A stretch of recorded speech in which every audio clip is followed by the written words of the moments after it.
What's going on, guys? So today for our dark web recipe, we are going to be making a Critter Splits original family recipe. It's been passed down through the lineage of my family for quite a few years now, like 30 years. We usually make it around this time of the year because it's really festive, all the things that you put into it. And it's very easy to make. It's kind of like a what's the word I'm looking for? It's almost as if it's a kid snack of sorts. So it's very easy to make. You can make these with your kids. It's super easy. So we'll dig right into it. All right. So the first ingredient that we're introducing to this comes in the form of a Rice Krispie Treat original treat sheet. Now you want to get this because just the sheer amount of Rice Krispies that you'd have to buy individually is ridiculous. So you just get these sheets around this time of the year. They're kind of on sale. So it's either you pay $10 or $20 for like this big ass sheet, or you pay about $6. So choice is yours when you want to buy this. All right, so besides gathering ingredients being the first step, this is the first real step in which you're actually partaking in the recipe creating.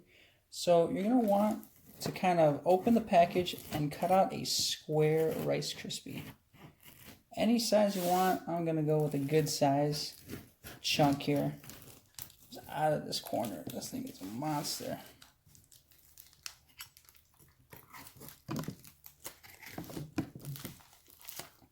Oh, crap. Alright.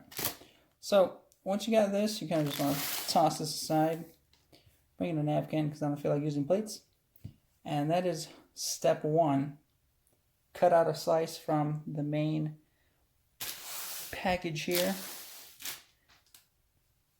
And we shall continue on to step number 2. Right, so for step number 2, here's the really fun part. You get your kids involved in this one.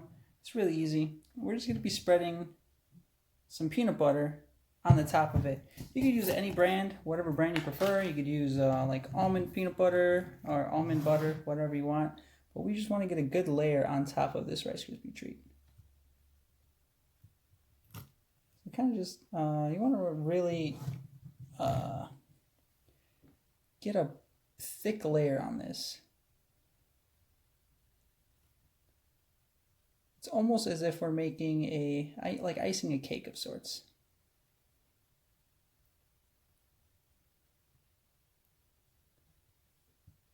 Oh, got it all in my hand. All right, cool. So once that's done, we'll move on to step number 3. Next step we got going is an onion. So we're gonna cut this bad boy up. It's gonna go on top of that peanut butter, sort of like a garnish. We're just really going to cut it into like mince it. We're basically mincing this onion, and it's gonna go on the top of that peanut butter that we already got on there. All right. Once we have that onion all cut up nicely like this, so we kind of just diced it. It's whatever. You can dice, you can mince, whatever your preference. We're gonna go ahead and just add that right on top of here.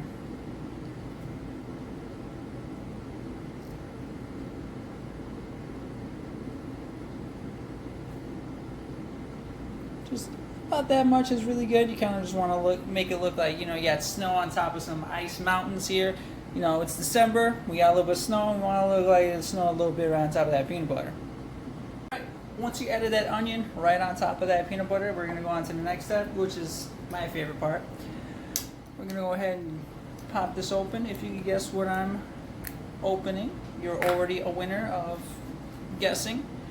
Well, next step, whipped cream. If I could do this with one hand.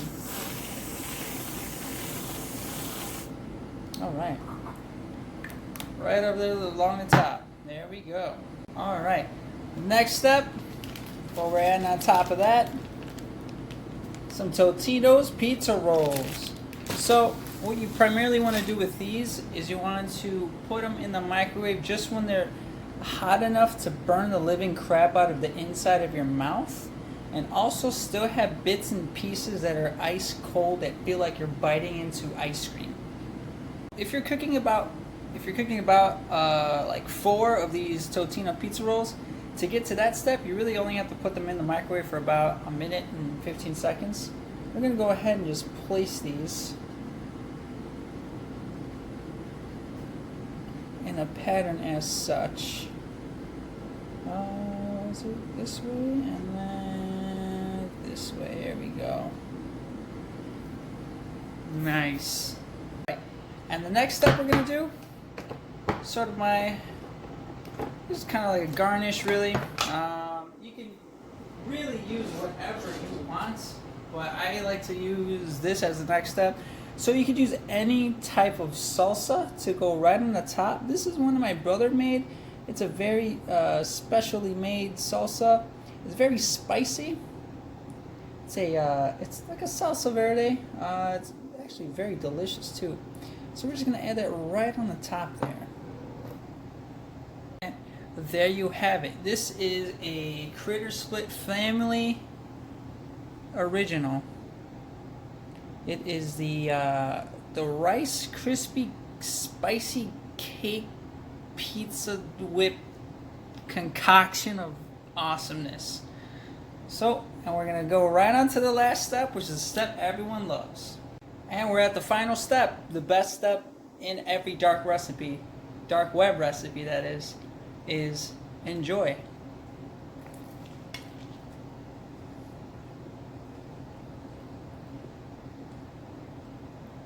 Delicious.